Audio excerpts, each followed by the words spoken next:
Okay so hello guys, welcome back to this channel. This is uncle Jolly from NIT Kurukshetra. और आज के इस video में हम डिस्कस करने वाले हैं कि क्लास 12 फिजिक्स का, जैसा कि आपको पता है कि एग्जाम आपका हो रहा होगा। ठीक है, तो क्लास 12 जो फिजिक्स का एग्जाम है आपका, इसके कुछ लास्ट मिनट टिप्स। ठीक है, अब देखो लास्ट मिनट टिप्स आपके यही रहने वाले हैं, जो जो चीजें आपको नहीं करनी है, क्या क्या चीजें आपको करनी है, वो चीजें ध्यान रखो।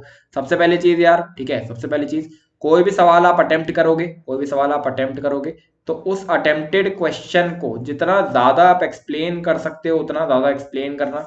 ये समझना कि टीचर जो है वो आपका 4 साल का बच्चा है, ठीक है, और उसको हमें पूरी तरीके से हर एक चीज एक्सप्लेन कर करके लिखनी है। ठीक है, दूसरी चीज क्या है, अगर आपको कोई सवाल नहीं भी आ रहा है तो वहां पर यार फॉर्मूला लिख के आ जाना, क्योंकि देखो फॉर्मूला लिखने के नंबर होते हैं। और अगर मान लो कोई सवाल आता है, तुम कैलकुलेशन कर रहे हो, तो यार फॉर्मूला वहां पर जरूर मेंशन कर देना, फॉर्मूला क्या यूज करा है तुमने। और साथ में ये स्टेटमेंट भी मेंशन कर देना, हर एक फॉर्मूला के हर एक टर्म्स को भी दिखा देना। जैसे मान लो मैं k q one q two upon r square लिख रहा हूँ, तो ऐसे मत लिख देना केवल k q one q two upon r square. बता देना कि के होता है 4 pi epsilon naught, q one होता है, क्यू टू होता है, चार्ज होते हैं, आर इज द डिस्टेंस। ये एक्सप्लेन भी कर देना इस तरीके से। तीसरी चीज, जब आप रफ वर्क कर रहे हो, ठीक है, जब आप रफ वर्क कर रहे होंगे, तो जैसे मान लीजिए रफ वर्क का आपका लास्ट पेज है, ठीक है, यहाँ पे आपने लिख दिया रफ वर्क, जैसे काट दिया। ठीक है, अब आपको क्या करना है, जो आप रफ वर्क कर रहे हो, ठीक है, कोशिश करना है कि ये रफ वर्क सारा का सारा ना एकदम ऐसा रहे कि वो भी एक ऑर्गेनाइज्ड वे में हो। उसका तरीका क्या है कि पेपर को ना 4 पार्ट में डिवाइड कर लेना। उसके बाद पहला सवाल तुम यहाँ करोगे, दूसरा यहाँ करोगे, तीसरा यहाँ करोगे, चौथा यहाँ करोगे। ठीक है, फिर उसके बाद कोशिश करना है कि पेंसिल ले जाओ। सबसे बड़ी तरीका तो ये रहता है कि पेंसिल और इरेजर ले जाओ, पेंसिल और इरेजर से क्वेश्चन करा, पहले क्वेश्चन करा ये वाला, फिर मिटा दिया वहां पे, मतलब लिखने के बाद। तो आपके पास एक ही पेज में वैसे तो मैनेज हो जाता है। लेकिन अगर नहीं भी हो रहा है तो मुश्किल से न्यूमेरिकल क्वेश्चन 10 या 12 रहे होंगे, ज्यादा से ज्यादा न्यूमेरिकल आएंगे नहीं। ये तो बहुत ज्यादा बता दी मैंने ये भी, ठीक है, इससे कम ही होंगे।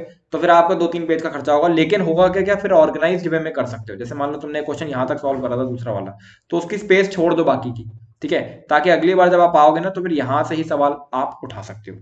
चौथी चीज, पेपर स्टार्ट करते समय जो आपका रीडिंग टाइम में ये कोशिश करना कि केस बेस्ड स्टडी वाले सवाल तुम ज़्यादा जल्दी कर सको। केस बेस्ड स्टडी वाले सवाल को तुम पढ़ लो, रीडिंग लगा लो उसकी। ठीक है, केस बेस्ड स्टडी वाले सवालों की रीडिंग लगा लो।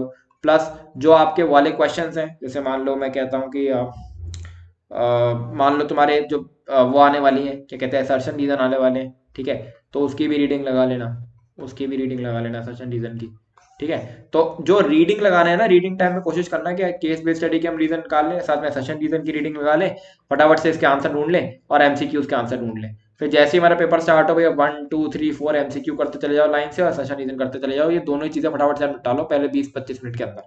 ठीक है, तो आपके पास समय बचा रह जाएगा फिर बहुत ज्यादा, कि फिर आप आराम से न्यूमेरिकल क्वेश्चन या केस बेस्ड स्टडी के अंदर अगर कोई कैलकुलेशंस है तो उस पर आप फोकस कर सकते हैं। चौथी चीज, पैनिक नहीं करना है। कोई सवाल अगर नहीं बन रहा है, नहीं हो रहा है कोई क्वेश्चन, ठीक है, तो पैनिक नहीं करना है, मिनिमाइज द लॉसेस। उस समय ये चीज ध्यान रखनी कि आपको अपने लॉसेस को मिनिमाइज करना है। लॉसेस को मिनिमाइज करना बोर्ड एग्जाम में बहुत आसान होता है। कैसे, देखो ध्यान से समझो। अगर मान लो कोई सवाल मेरे से नहीं हो रहा है, तो ठीक है, कोई बात नहीं, जितना मेरे को उसके आसपास की थ्योरी और वो आती है, क्या कहते हैं, थ्योरी हो गई, या मान लो जितना आसपास का मेरे को क्या आता है, जितना आसपास का मेरे को वहां का फॉर्मूला पता है, ठीक है, तो ये चीज आप वहां पर नोट डाउन कर देना। हो सकता है मान लो 5 नंबर का सवाल है, तो यहाँ पर 1 या 2 नंबर तुमको मिल जाए। इसको कहते हैं मिनिमाइज द लॉसेस। दूसरी चीज, कोई डेरिवेशन मान लो तुम भूल गए हो, ठीक है, तो मैं तुमसे कह रहा हूँ, मान लो तुम पहले स्टेप लिखा तुमने, दूसरा लिखा, तीसरा लिखा, फिर तुम भूल गए आगे क्या करना है, बट तुम्हें बात है ये पता है कि एंड रिजल्ट क्या है।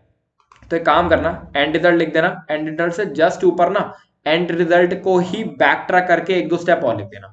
मान लो बीच का स्टेप मान लो गायब भी होगा ना, तो कोई बात नहीं, कोई बात नहीं, जगह मत छोड़ना बस। तो एग्जामिनर को ना ऊपर से पढ़ता हुआ आएगा एग्जामिनर, तो यहाँ से यहाँ कैसे जंप किया है, बस यहीं के नंबर कटेंगे तुम्हारे, बाकी तुमने 3 स्टेप लिख ही रखे हैं। तो ये मत करना कि डेरिवेशन के अगर ये स्टेप नहीं आ रहा है तो फिर आखिरी तक पहुंचे ही नहीं, आखिरी का फॉर्मूला लिख देना। जल्दीबाजी हो सकता है वो चेक कर रहा हो एग्जामिनर, तो ये भी चेक कर दे। और लास्ट पॉइंट जो कि मोस्ट इंपॉर्टेंट पॉइंट है, एग्जामिनर को टाइम मत देना। जो आपका चेक करने वाला बंदा है उसको टाइम मत देना कि वो आपकी कॉपी पे रुके। कॉपी में हर एक आंसर हर अलग अलग पेज पे लिखोगे, साफ साफ लिखोगे, एग्जाम में चेक करता चला जाएगा। इंपॉर्टेंट चीज अंडरलाइन कर दोगे, एग्जाम में चेक करता चला जाएगा। ठीक है, वो कॉपी पे रुकेगा ही नहीं। अगर वो कॉपी पे रुका तो तुम्हारे नंबर कटे, ये समझ के चलो। ठीक है, तो all the best for your board exam. सब बच्चे फोड़ के आओगे मुझे पता है।